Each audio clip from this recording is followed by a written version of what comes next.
Our next speaker has taken the mantle, the gavel of leadership for our club at a very young age and a very young portion of her Toastmasters experience. But that's what I do too, and it's a great learning opportunity, isn't it? Mm-hmm. She's taken on the challenge of an extemporaneous speech because we had 2 speakers drop for this meeting. Her title, Syndication Power. Isn't that amazing? She actually used the word of the day. It's Competent Communicator speech number 9. She's moving towards receiving her Competent Communicator Award. Title, Syndication Power. To persuade us, let's help a great round of applause like there's 20 people here. Marcel Allen.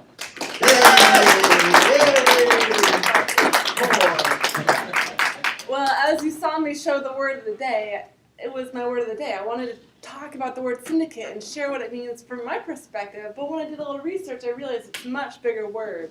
And I was really happy with the opportunity to speak today, because I was like, I could do a whole talk on that word. So, kind of got my dream came true on that one. But first I want to share with you a movie I watched this last week. It's called Searching for Sugarman. Has anybody seen it? A couple people have seen it. Amazing story, and I'm going to ruin it for you. I'm going to tell you kind of what happened. So if you still want to see it, I recommend it. But it's about a musician, an American musician, who starts out small, and he has 2 albums, and they're okay, but they never take off. So for one reason or another, he goes back to his normal job. Somebody got a bootleg copy of his album and took it to South Africa, where a syndicate of individuals, they couldn't even say they're customers, because they were just fans, and they loved his music, and they just played it, and they made copies and copies and copies. And eventually, he became bigger than what we would know Elvis or the Beatles to be in South Africa. So this story is amazing. He didn't even know the success was going on.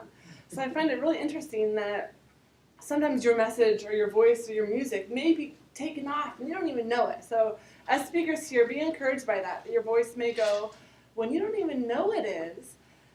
And so just watch the movie Searching for Sugarman, because it really shows a great example of that. And I wanted to share another story with you about one of my previous clients, and just a motivator that I love, who was a Toastmaster. He won the Golden Gavel Award back in either 92 or 93. His name's Les Brown, motivational speaker. But he is very inspiring to me because of how he got his start. Now, he's a twin brother, born into poverty, was adopted, real just kind of a story of struggle, and he always wanted to be a radio broadcaster. He wanted to be on the radio. And so he went and he volunteered at a radio station and got to work. He was taking coffee, but could never get, have the voice to share. Until one day, his coworker, the broadcaster, he was either drunk or sick. I can't remember the details of the story, but he wasn't available. So Les had his chance. And all of a sudden, this young man, big heart, big message, kind person, his voice to millions instantly because of his opportunity. And I know we're all speakers here, so we like these stories, things that are motivating and powerful. And I want to share that with you, because I know not everybody has a goal to be seen or heard by millions, but your message or your product or your company or your town, it's very possible for things to happen quickly. The theme today is 80% is showing up, and well, sometimes you just have to be in the right place at the right time. The word syndication to me in my industry, like the social media world, is social media managers are always thinking, how do I syndicate a message? What's a new syndication strategy? How do I, beat out the big box media? And how do I get my voice out there? And it's been really fun for me to experiment with different things, and I've had a lot of failure and learnings of what does and doesn't work with social. Some things do, some things don't. But I want to encourage all of you today to persuade you that you guys all have syndication power. This little device, whether you've got a dumb phone or a smartphone, it's basically a syndication tool where you can take a picture, you can take a video, you can share a message. And even if you only syndicate it to 20 people or 200 people or 2,000 people, we all have syndication power.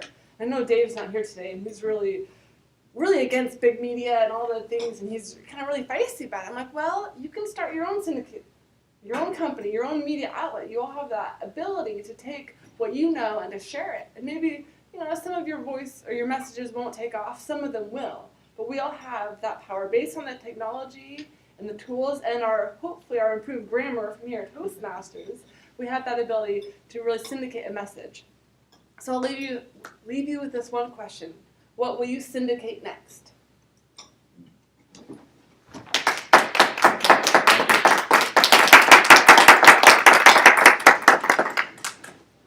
love those speeches with a question at the end.